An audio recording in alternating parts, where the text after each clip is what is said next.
Senhor Ministro, Senhora e Senhores Secretários de Estado, Senhoras e Senhores Deputados, queria naturalmente insistir na questão, Senhor Ministro, sobre a AICEP.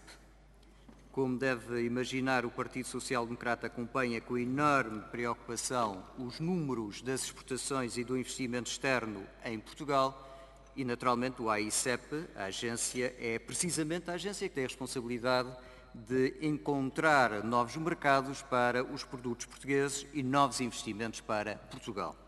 O documento do Orçamento de Estado, naturalmente, é um documento macroeconómico, mas, acima de tudo, também é um documento político. E permita que lhe diga que nós não identificamos uma grande aposta política neste problema do Governo se compararmos com aquilo que temos este ano com aquilo que o Governo projeta para o próximo ano para o AICEP. Este ano, o crescimento mínimo das exportações, o decréscimo do investimento estrangeiro em Portugal, penso eu e pensa o meu partido, deveria merecer uma atenção política muito maior por parte do Governo no que concerne à agência AICEP. É por isso que o Sr. Ministro utilizou várias vezes expressões do se para justificar que há possibilidade de haver mais verba para o trabalho do AICEP, mas permita que lhe diga que é muito se para uma questão tão importante como é o AICEP.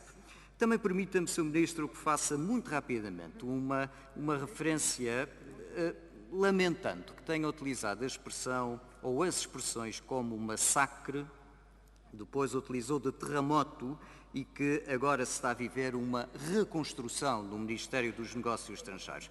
Não quero, concordo consigo, não se deve centrar as intervenções no passado, mas não posso deixar passar, Sr. Ministro, que se houve algum massacre, o massacre não começou connosco. Penso que se refere às políticas de austeridade, mas como deve imaginar, elas foram fruto de um resultado de um governo em 2011 e não era o governo nem do PSD nem do PP. Portanto, se houve massacre, não fomos nós que o preparamos. Como também penso, Sr. Ministro, que também dizer que agora se vive uma reconstrução no Ministério dos Negócios Estrangeiros e que a austeridade, se quiser, como diz o vosso governo, terminou a partir do momento em que chegaram. Sr. Ministro, não é isso que dizem os números. Basta a página 22 do documento do Orçamento de Estado do seu Ministério para que nós verificamos imediatamente que o peso relativo do Ministério dos Negócios Estrangeiros no total do Orçamento de Estado para o próximo ano é idêntico ao deste ano e deixe-me que lhe diga que é menor àquilo que foi em 2012 e em 2013. Portanto,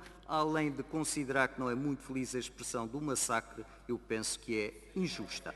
Depois, Sr. Ministro, outra questão que gostaríamos de abordar tem a ver com a plataforma continental. Sei que não é uma questão orçamental deste Ministério, mas não podia deixar de falar sobre esta questão, tendo em conta que é uma questão de soberania nacional de enorme importância, tendo em conta o ano 2020. E não há dúvida que eu pedia-lhe, e sei que o Sr. Ministro é bastante sensível a esta questão da triangulação atlântica, da plataforma continental e as relações não só com a América Latina, América do Norte, África e a plataforma continental atlântica, mas a verdade é que o seu governo prepara-se para, e a sua colega do Ministério do Mar, para cortar 1/3 daquilo que está orçamentado para a organização portuguesa que acompanha esta questão da plataforma continental. Portanto, eu não podia deixar nem o meu partido de lhe trazer esta questão.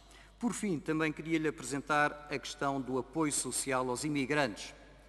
Muitos imigrantes, são milhares os imigrantes portugueses que estão a passar enormes dificuldades em alguns países, como é o caso da Venezuela.